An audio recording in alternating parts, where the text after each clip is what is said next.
Walan ngetokake ketakwaan. Kita membahas riya, tingkatan riya dilihat dari apa? Maksud yang dituju. Jadi orang riya itu tentu punya tujuan. Ada kalanya tujuannya itu adalah harta, materi, atau tujuannya adalah pengaruh, atau tujuan-tujuan lain. Pasti ada tujuannya. Orang ana wong riya kok ikhlas itu. Riya dalam keikhlasan itu ya omong kosong. Lah apa? Tujuan yang dia pakai riya itu tingkatannya ada 3. Yang pertama ini yang paling serius, yaitu tujuannya riya, dia riya supaya bisa melakukan maksiat. Ini betul-betul sadis yang ini. Dia riya memperlihatkan kebaikan, tapi punya maksud terselubung, niatnya niat jahat. Contohnya ngetokno takwa, wirai, gaene ibadah sunat, ora makan subhat, padahal yang dia tuju supaya nanti dia dapat jabatan, kepercayaan untuk mengelola harta.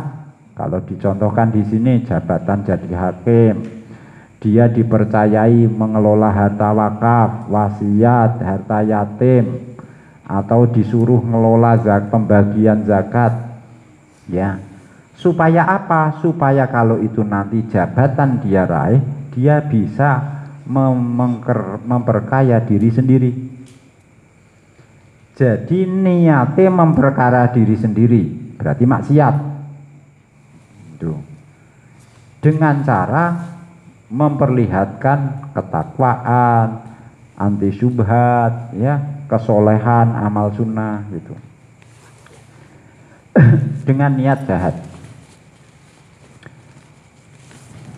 Kowe kan yo ngono, ketok khusyuk api, engko nek utang ben untuk utang kok gak disaur. Aku deh, itu. Dari awal niat ngemplang hutang. Dari awal sudah niat korupsi.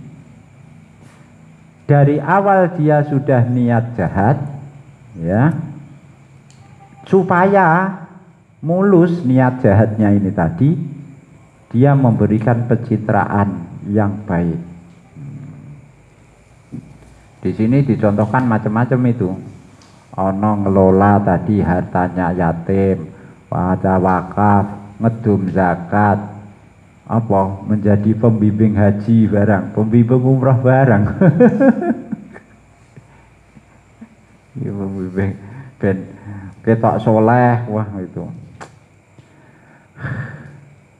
Malah tidak hanya itu, kalau perlu pakaiannya juga pakaian ahli tasawuf, sufi, di khusyuk-khusyukno, ngomongnya kalam hikmah gitu ya.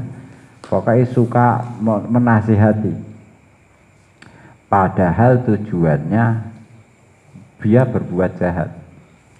Di sini jahatnya apa? Dicontohkan untuk mendekati perempuan supaya bisa dia gauli. Lah nek melet marai ngene, arep nyenengi wong wedok demeni ya. Istilah demeni itu berarti kan tidak dinikahi ya. Demeni cah wedok nganggo modal ora duwe. Kaya kowe kan ora duwe modal lah. Ngekeki wong wedok. Akhirnya sing nggo modal apa? Penampilan. Ketok khusyuk, ngalim. Itu wis pokoke ketok-ketokno saleh. Padahal engko nek kucing garong.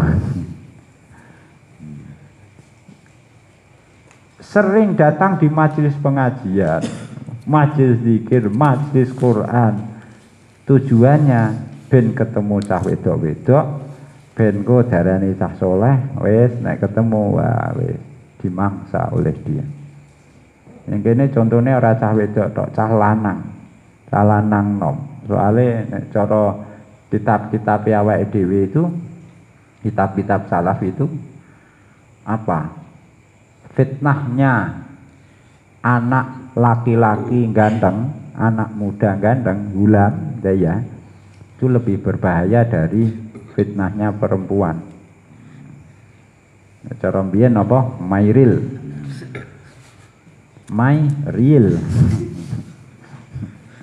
Itu.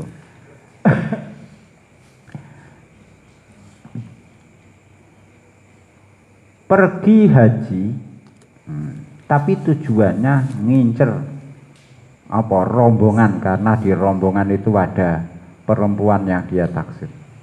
Nah, tipe orang seperti ini itu abghadul muraid ilallah. Pelaku riak yang paling dimurkai Allah ya ini. Alasannya ini mbok kutip ini, bagus ini. Li'annahum ja'alu ta'ata rabbihim sulaman ila maksiyatih. Menggunakan ibadah kepada Allah tapi digunakan sebagai tangga sarana untuk berbuat maksiat. Jadi ini ibadah digunakan kedok untuk melakukan maksiat. Nah, ini jahat sekali ini. Yang mirip dengan mereka itu orang yang pelaku kejahatan dan dia sudah dicurigai orang-orang gitu ya. Memang dia melakukan kejahatan supaya tidak dicurigai, terus memperlihatkan kesolehannya. Wah, gitu. Ben gak ketoro. Gitu. Itu juga termasuk riak. Untuk menutupi kejahatannya, dia menampilkan diri sebagai orang baik. Betul. Makanya dalam undang-undang apa? RPKS pidana kejahatan seksual. Itu PKS, undang-undang PKS apa singkatannya, pokoknya pidana kejahatan kekerasan seksual, tindak pidana kekerasan seksual. Itu kalau relasi antar hubungan antara korban dan pelaku itu atas bawah, itu hukumannya diperberat.